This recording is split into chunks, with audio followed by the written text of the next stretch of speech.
बच्चों, आज हम पढ़ने जा रहे हैं आपके किताब की पहली कविता, जिसका नाम है ईश वंदना। और इसके कवि का नाम है द्वारिका प्रसाद माहेश्वरी। आप इस नाम को याद कर लीजिए। इसके कवि का नाम है द्वारिका प्रसाद माहेश्वरी। तो कविता का नाम है ईश वंदना, अर्थात ईश अर्थात ईश्वर, वंदना अर्थात गुणगान करना। तो इस कविता के माध्यम से आइए आज हम ईश्वर का गुणगान करते हैं। तो पहले इस कविता को पढ़ते हैं, अर्थात इसका वाचन करते हैं।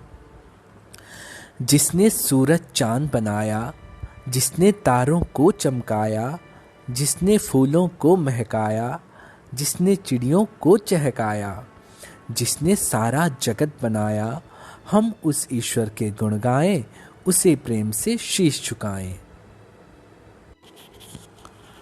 बच्चों, तो आइए अब हम इस कविता को समझते हैं। जिसने सूरज चांद बनाया, अर्थात कवि कहना चाहते हैं कि ईश्वर ने ही सूरज और चांद को बनाया है। जिसने तारों को चमकाया, रात को हम देखते हैं कि आसमान में तारे टिमटिमाते रहते हैं, चमकते रहते हैं, तो उसको ईश्वर ने ही चमकना सिखाया है। जिसने फूलों को महकाया, हमारे चारों तरफ अनेक सुंदर सुंदर फूल होते हैं, हम देखते हैं, तो इन अलग अलग फूलों में अलग अलग प्रकार की खुशबुएं होती हैं, वह अलग अलग महकते हैं। तो जिसने फूलों को महकाया, फूलों को ईश्वर ने ही महकाया है, उसमें खुशबू दिया है। जिसने चिड़ियों को चहकाया, चिड़ियों को जिसने चहकना तथा बोलना सिखाया, वह ईश्वर ही है। जिसने सारा जगत बनाया, हमारे चारों तरफ इतनी सुंदर दुनिया है, इस दुनिया में अनेक पंछी, पेड़ पौधे, प्राणी, बहुत सारे जीव जंतु यहाँ रहते हैं। तो यह दुनिया इसीलिए बहुत सुंदर दिखाई पड़ता है। तो इस सुंदर दुनिया की रचना करने वाला भी ईश्वर ही है।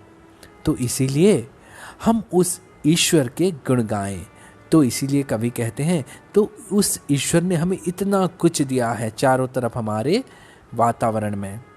तो आइए इसीलिए उस ईश्वर के गुण गाते हैं, उसे प्रेम से शीश झुकाएं, उसी के सामने आइए अब हम सब मिलकर नतमस्तक हो जाते हैं, उसी के सामने प्रेम सहित शीश झुकाते हैं। यह कवि कहना चाहते हैं इस ईश वंदना के माध्यम से, अर्थात हमें हमेशा ईश्वर की वंदना तथा उनका गुणगान करना चाहिए। क्यों करना चाहिए? क्योंकि ईश्वर ने ही हमें इतना सुंदर वातावरण, इतनी सुंदर दुनिया हमको उपहार में दिया है।